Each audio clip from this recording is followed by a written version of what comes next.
Rahayu, Rahayu. Selamat malam, Kadang Sedoyo.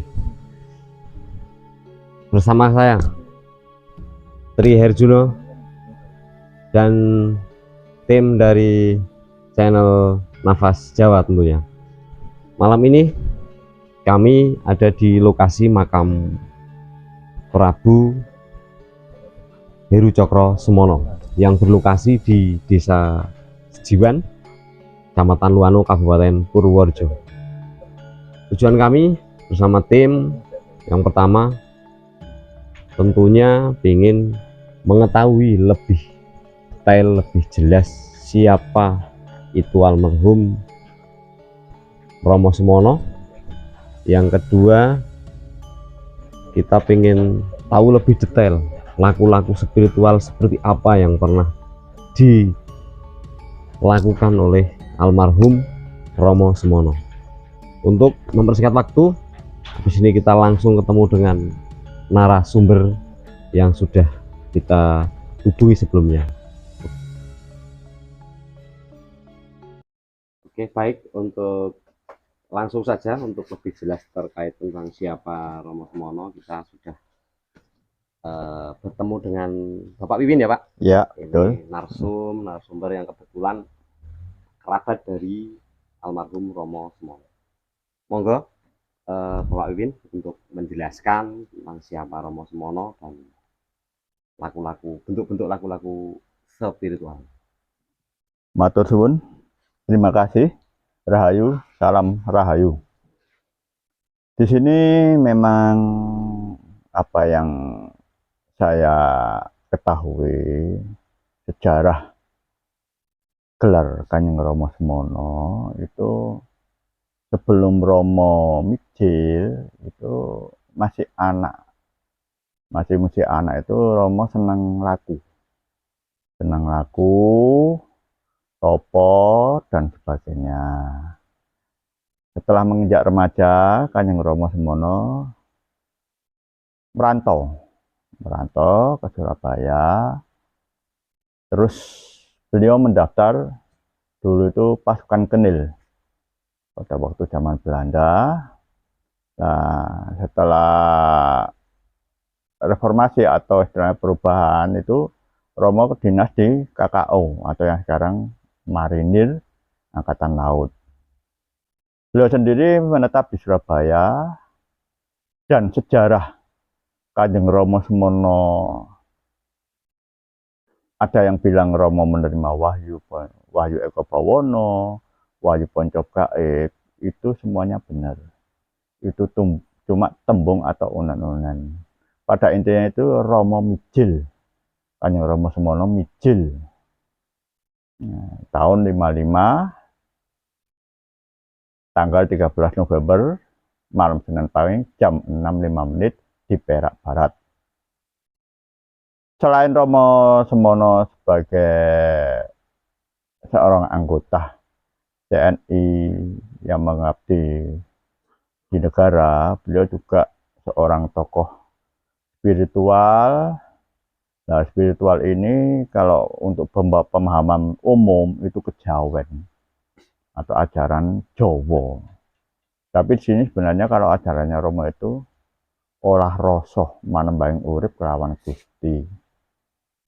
Sampai sekarang pun banyak sekali orang atau kadang-kadang dari Nuswantara yang meyakini, karena ajaran leluhur ini memang tidak istilahnya itu membatasi siapapun bisa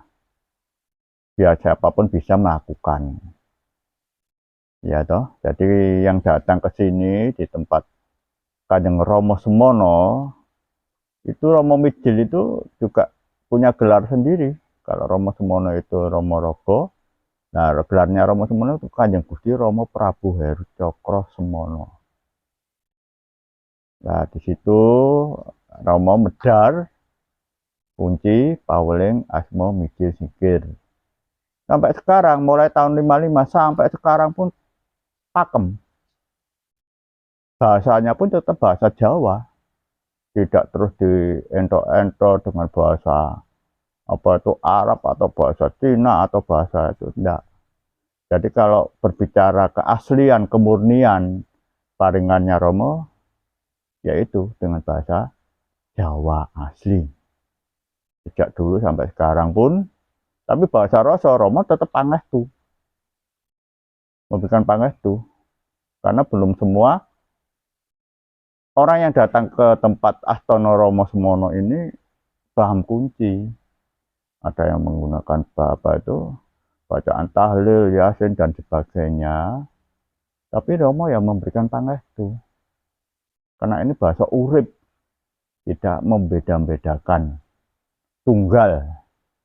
Urip itu satu.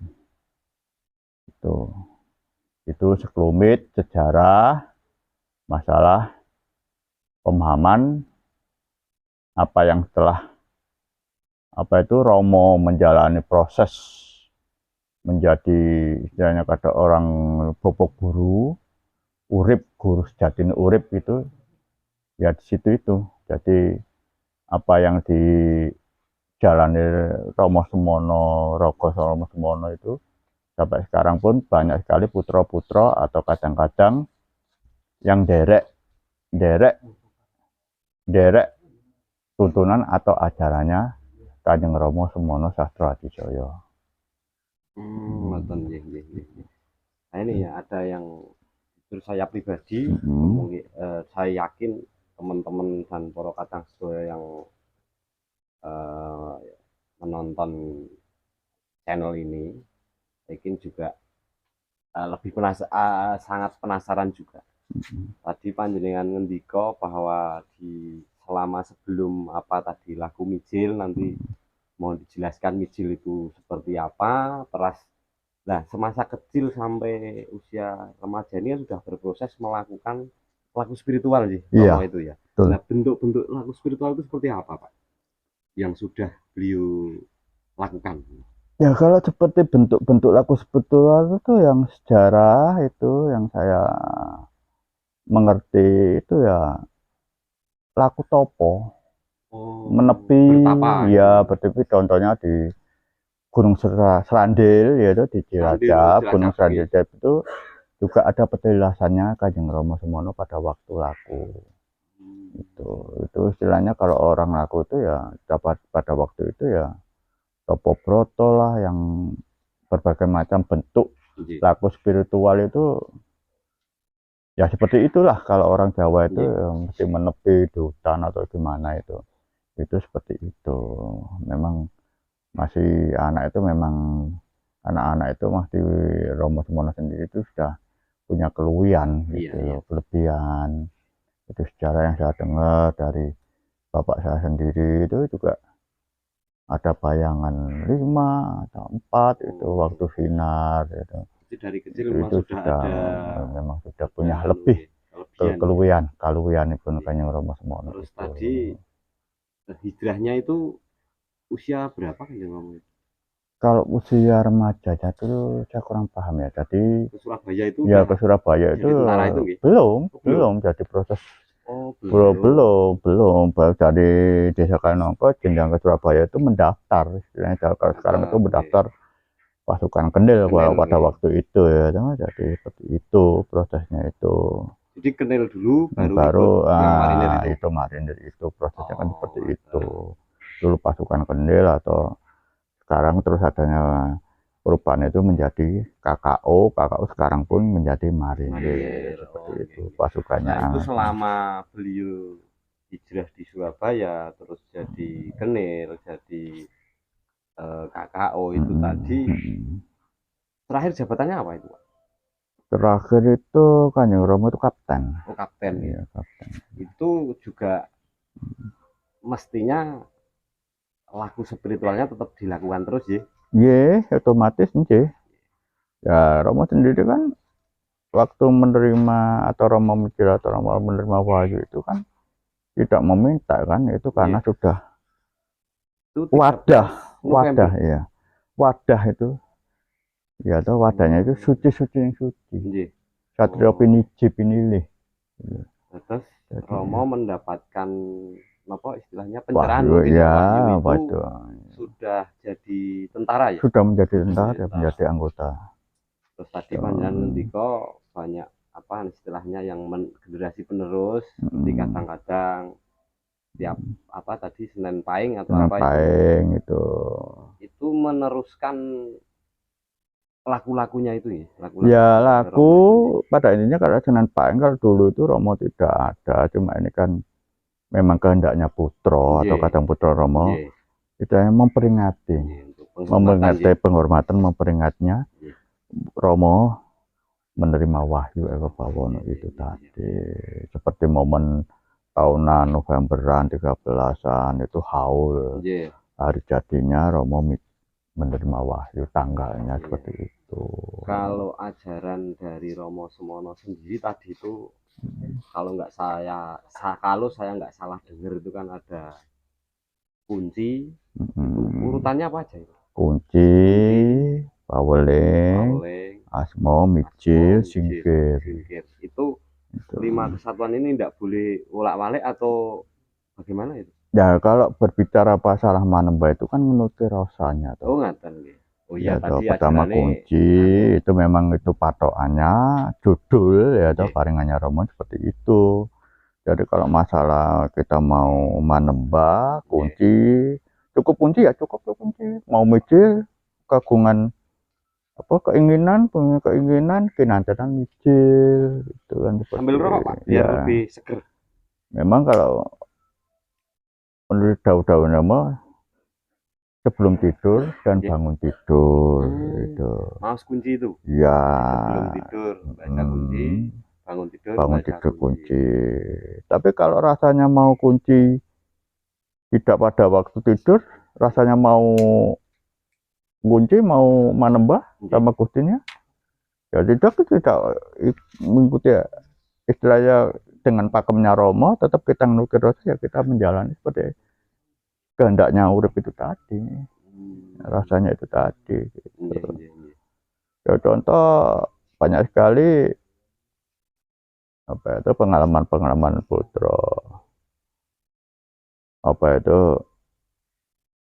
istilahnya pendapat-pendapatnya Putro, yaitu kita ambil benernya aja, nggak perlu dipermasalahkan. Yang penting kan kita itu sesuai daun-daunnya itu kan guyub rukun gitu toh. Ada pendapat ada Putro yang punya pendapat kunci itu jam 12 gini. Nah, kalau raganya nggak mampu, dia nggak biasa tirakat jam 12, jam 10 tidur, mosok nunggu itu. Kan akhirnya ketemunya anak-anak direncanakan. Kalau dawe Romo itu menuki rasane. Iya. Menuki rogo nggih. Dadi rogo itu ngenut rasa. Di situ.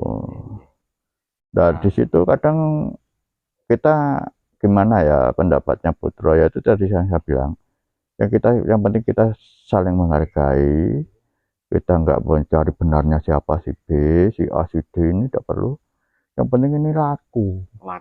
Ini laku pribadi kan gitu. Kita memang boleh, istilahnya itu sharing itu boleh. Gitu. Yang penting pada intinya kita sama-sama satu wadah. Masalah manembah itu secara urusan pribadi. Gitu. Laras tadi kayaknya kalau nggak salah saya dulu pernah Pak main sini nggak sengaja pas lewat pan itu jalan raya itu pertama itu ya sekitar bulan Novemberan itu acara apa itu Pak? Ya itu 10 November 13-14 itu ya memang haulnya atau pemahaman momen tahunan itu tadi yang saya bilang tadi itu. Terus itu kegiatannya apa Pak? Ya daripada sepi biasanya terus kan itu kan kehendaknya Putro, kadang-kadang kan semua Putro Romo gitu kan, terus diisi pagelaran wayang, terus tari-tarian atau sebelum acara pagelaran wayang itu sorenya biasanya ada kirap, terus ada kesenian dari Jawa Timur, dari Bali, dari apa itu ya, jadi akhirnya mempersatukan Nusantara budaya itu tadi gitu. Jadi yang datang kalau momen Novemberan itu memang berbagai macam atribut atau busana yang berbagai dari daerah itu, khususnya putra-putra ini melestarikan. Bagus gitu. Kapan lagi kalau bukan kita yang melestarikan budaya Jawa. Oh, putra itu semua yang penganut katakanlah yang sewu alirannya Romo atau apa gitu? Lebih jelas istilah putra itu. Kalau Dawa-Dawa Romo itu kabeh kemu putrane Romo. Nanging ya sing disebut putra Romo sejati ki ya oleh sederek manunggal. Nderek tuntunannya. Laku nih pun Laku manunggal kunci pawulangas wong sing itu tadi. Kadang ada sekarang banyak sekali yang datang ke sini ya toh. Yang saya temui, Pak saya mau baca Yasin, mau baca tahlil dan sebagainya. Apakah kita melarang? Nggak bisa. Harus kita toleransi.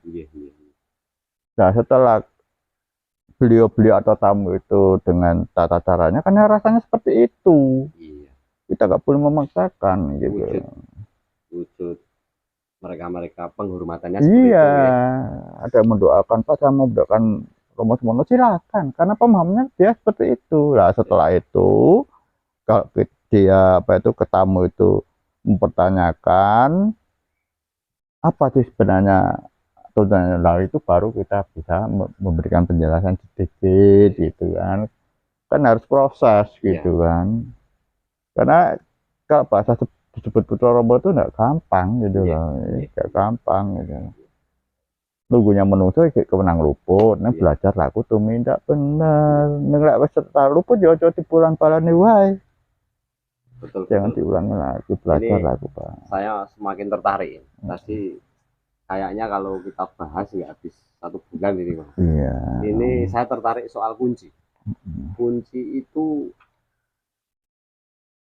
kunci bacaan atau terus bacaannya itu mestinya kan mengandung makna. Itu mungkin ya sedikit diberi penjelasan biar saya pribadi dan teman-teman kadang dulur dari penonton channel Nafas Jawa, saya yakin juga banyak yang bertanya-tanya soal kunci itu tadi. Satu masalah kunci itu kumpul nunggal suci. Kumpul nunggal suci itu kunci. Jadi kalau berbicara daun-daunnya Romo isi kunci itu tadi ya istilahnya itu kita manembah. Manembah Gusti. Isinya kunci itu manembah. Iya, manembah. Manembah yang urip kelawan Gusti. Oh, manembah urip kelawan Gusti. Gusti yang kamu suci itu tadi. Makanya kalau ada putra yang belum atau tamu yang datang ke sini itu datang ke Astono Romo Sumono, itu kita nggak menembah sama Pak Sumononya. Oh. Kita bekti, ya toh. Kadang putra Romo itu datang ke sini itu bekti sama Pak Sumono, Romo Sumono Jatodijaya karena tuntunannya. Nah, waktu kalau yang sudah putra itu kan dengan kunci itu tadi, Gusti yang kamu sucinya. Agak geser sini enggak apa-apa, Pak. Ini jadi bukan dengan Pak Sumono-nya gitu. Makanya kalau kita mau marak sowan atau sungkem, kita kan harus memberikan uluk salam. Sebenarnya harus kita buka pintu, kita duduk, itu menurut Jawa ya, karena itu rasanya itu putra itu menurunkan rasa ya, itu monggo kerso kan gitu, silakan. Nah kalau sendiri itu kan kalau kita mau patrap itu ya kita mengaturkan pangabekti sebelum kita kunci gitu loh. Sebelum kita mau pangabekti Kanjeng Gusti Kanjeng Romo Sumono ragane disebut derek pangabekti marak sowan. Nah setelah kita mau mendekat di tempat pusaran Kanjeng Romo Sumono, kita duduk neng dulu. Jadi iya, jadi kita kosongkan dulu. Oh, neng. Oh, ngaten. Kita kosongkan dulu permasalahan yang setelah kita jalani seharian itu kita belajar mengosongkan diri, ngenulke, ngenolke gitu. Karena kita mau menembah sama Gustinya gitu loh. Oh, yang saya potong ini biar nggak gagal paham nih teman-teman. Kadang dulur sedaya bahwa dari Pak Wiwin tadi kan Diko, saya juga lebih mantap juga. Ternyata penjelasan dari panjenengan bahwa ketika banyak apa ya pengunjung atau wisatawan atau ziarah yang kesini itu biar nggak gagal paham itu laku kesini itu wujud penghormatan kepada raganya beliau Pak Semono. tapi begitu di dalam itu adalah wujud mudirosone kita dengan Gusti kita gitu ya. Oh jadi nah ini salah satu yang apa ya menarik atau menggiring kami dari tim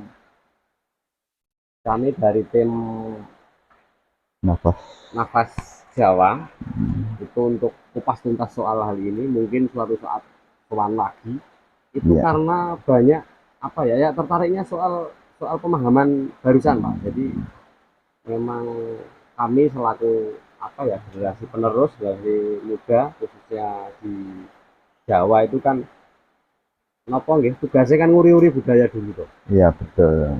Kita budaya Jawa harus kita pertahankan.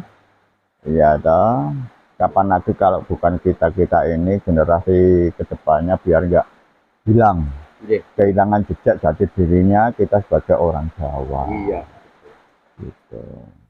Ini memang dasarnya musim hujan ya Pak Irwin ya. Iya, ini waktunya ini berkah. Berkah ya. Berkah, iya. Kita cuma apa itu derek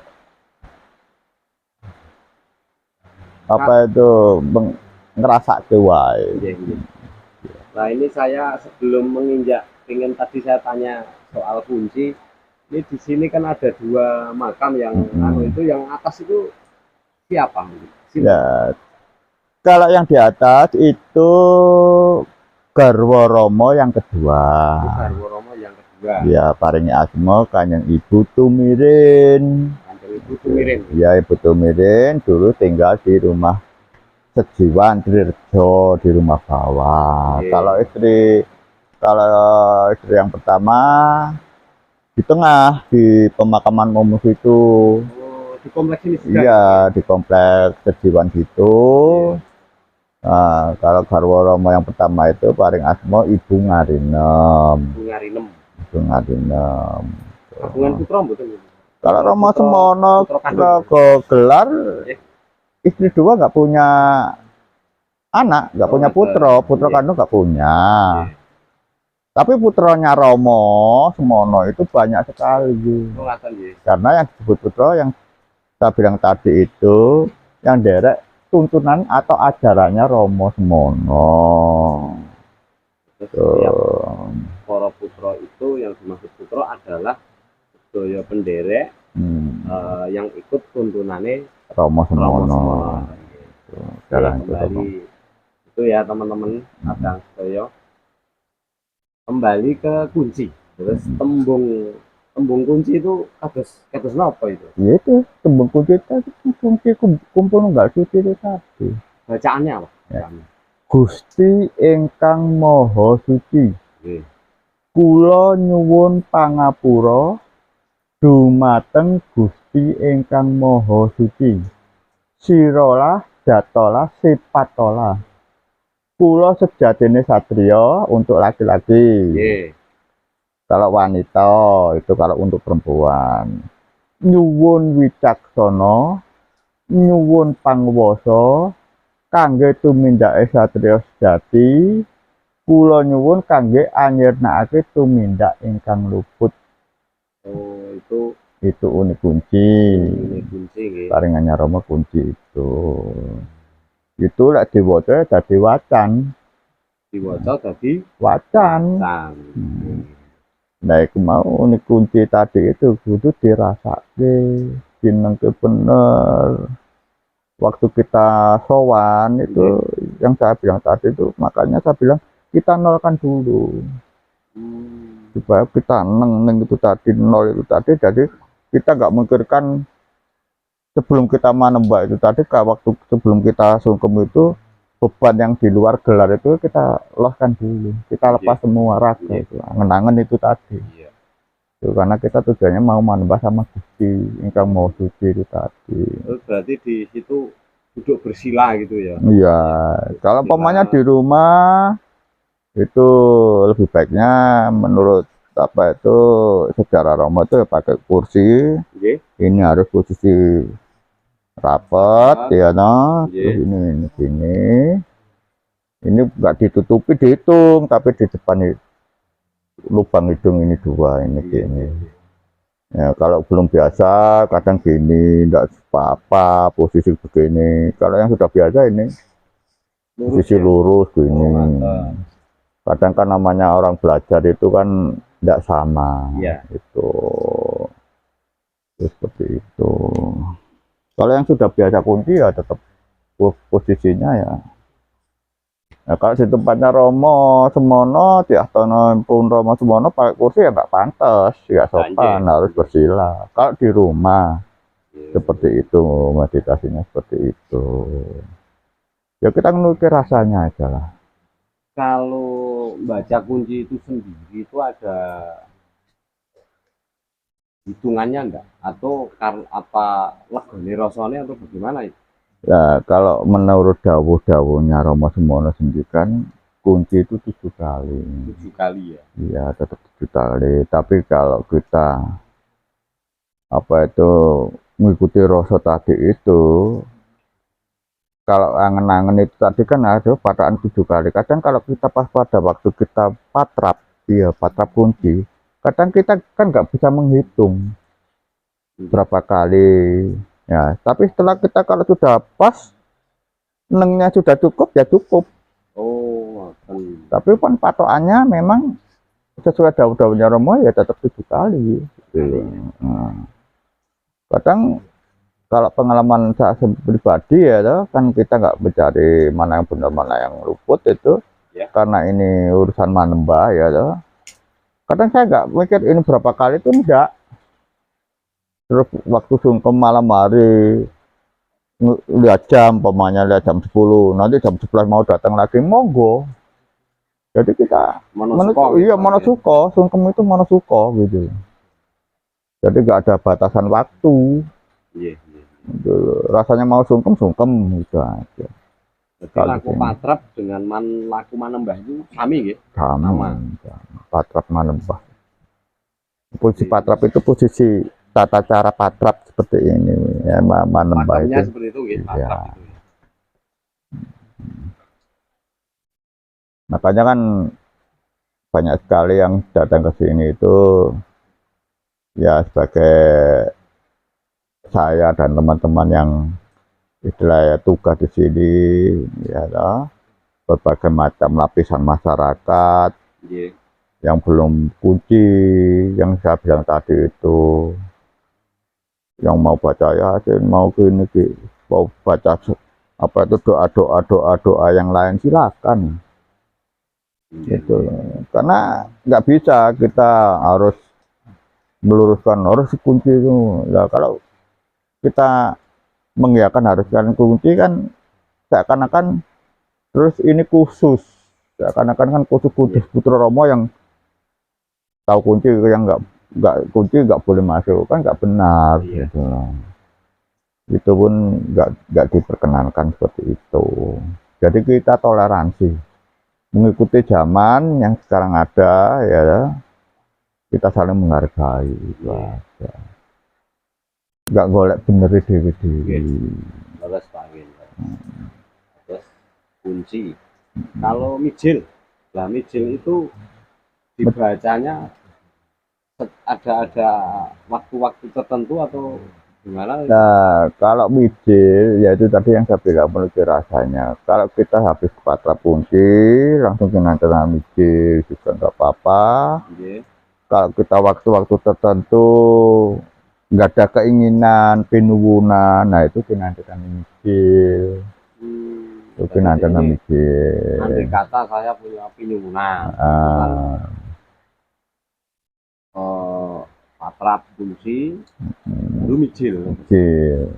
Kalau bacaan mijil kados pundi, Pak? Bagaimana? Jeneng sira mijil panjenengan itu kagungan karsa arsa. Oh, ngaten.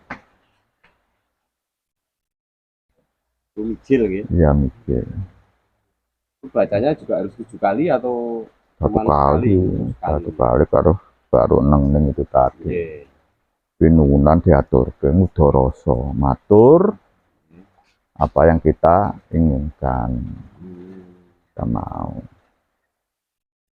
Kunci, mijil, salah jenenge kok. Itu paweling itu tadi, paweling ya, Yeah. itu jangkepnya itu jadi kunci paweling baru mijil asma. Asma itu asma urip. Jadi urip. Jadi kalau saya Pak Win, asma yang diberikan dari orang tua, hubungan biologis bapak dan dengan ibu saya. Gitu. Kalau asma, kalau dari Romo sendiri, asma sejati, Wanto sejati itu dulu pewayangan, terus ganti Joko, ganti Endang, tahun 10 sekian-sekian itu. Nah, tapi Romo terakhir sudah beri mandat atau dawuh. So, Romo ora paring asma ya apa yang terakhir itu ya konto warna konto rupa kanthi warni kanthi rupi. Asma kembar yang umpamanya contoh sekarang kan cuma dua bentuk, kalau laki konto warna konto rupa. Kalau perempuan iya, kalau perempuan kanthi warni kanthi rupi. Loh kok sama? Ya itu asma kembar. Tapi lakunya kan nggak sama. Iya, laku rogonya nggak sama gitu. Ya nggak sama. Tadi kunci, mijil, terus asma mijil. Asma mijil ya. Singkir itu hanadira hananingson wujudira wujudingson itu toh Gusti ingkang Maha Suci kula nyuwun pangapura dumateng Gusti Maha Suci. Hanadira hananingson wujudira wujudingson sira sirna dening itu waktu-waktu tertentu aja. Kalau kita menghadapi bahaya, Romo sudah memberikan penjelasan kalau angin menghadap kemana itu kan ada. Jadi ada keterangan detailnya gitu. Ya, ada. Gitu. Mungkin lain waktu pas kita sowan lagi bisa minta penjelasan yang lebih detail soal Nah, Romo itu mendapatkan kunci terus mijil itu kan mendapat pencerahan langsung ya. Itu sewaktu dari kecil atau sudah ya tahun 55 itu. Tahun 55 itu. Tanggal 13 malam Senin Pahing itu jam 6.05 menit itu. Di Perak Barat itu. Bukan waktu kecil. Lah, sejarah dari almarhum bapak saya sendiri itu yang menyaksikan tuh dari kejauhan tuh warna keemasan kayak meteor itu, planet di rumah dinahnya Romo itu pada turun semua. Warna keemasan. Kalau dilihat dari kejauhan kayak kebakaran. Itu sejarahnya seperti itu dari bapak saya yang memberikan sekelumit Romo mijil pada waktu itu. Romo menerima wahyu di Surabaya itu tadi.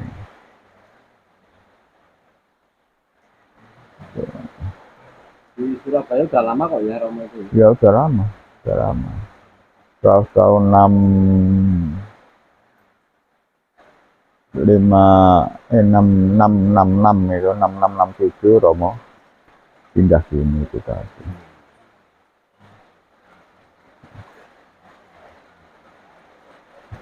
Ya, atas seperti itu Pak Iwin, terima kasih atas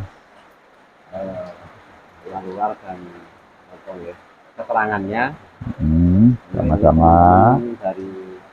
Kami dari channel Nafas Jawa. Mungkin sudah mengganggu waktu istirahat panjenengan. Terima kasih sekali atas waktunya. Lain waktu pasti kami akan sowan lagi. Kita ketemu di season berikutnya di waktu di waktu berikutnya. Tadi saya sudah matur dengan Pak Wiwin dan dia akan kesini lagi ingin kupas tuntas soal ajaran-ajaran Romo Sumono itu. Terima kasih Pak Wiwin. Dulur, setelah kami mendapatkan informasi yang lumayan banyak dari narasumber. Selanjutnya saya dan Kijolan Siap. dari tim channel Nafas Jawa ingin mencoba merasakan energi yang ada di tempat ini. Monggo, Ki. Siap.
Dulur-dulur, tadi kami sudah mencoba merasakan energi yang ada di dalam. Ya. Gimana tanggapannya Kijolan selama tadi kita melakukan meditasi atau permainan di dalam? Oke. Di sini saya cuma mau menjelaskan sedikit saja, Mas. Ya. Karena yang terjadi waktu tadi saya mencoba dengan sebuah perenungan, di situ terjadi sebuah fenomena yang sangat luar biasa, dan saya yakini bahwa fenomena itu berenergi sangat positif. Ya. Dimungkinkan tuh energi yang ada di sini, dan saya cuma mengasih sebuah penjelasan sedikit bahwa tempat ini sangat layak untuk dikunjungi bagi pencari sebuah ketentraman jiwa. Itu, Mas. Dulur, tadi sudah keterangan sudah jelas lugas dari Kijolan Siap. terkait energi spiritual yang ada di makam Romo Sumono ini. Kiranya cukup sekian dari saya pribadi mewakili teman-teman kru dari tim Nafas Jawa. Semoga dan saya yakin pasti bermanfaat untuk teman-teman semua, dulur-dulur sedoyo. Sampai jumpa lagi di waktu yang akan datang, pertemuan yang akan datang, di kisah-kisah selanjutnya pastinya yang lebih oke. Salam satu nafas, salam Nafas Jawa. Assalamualaikum warahmatullahi wabarakatuh. Rahayu, rahayu, rahayu.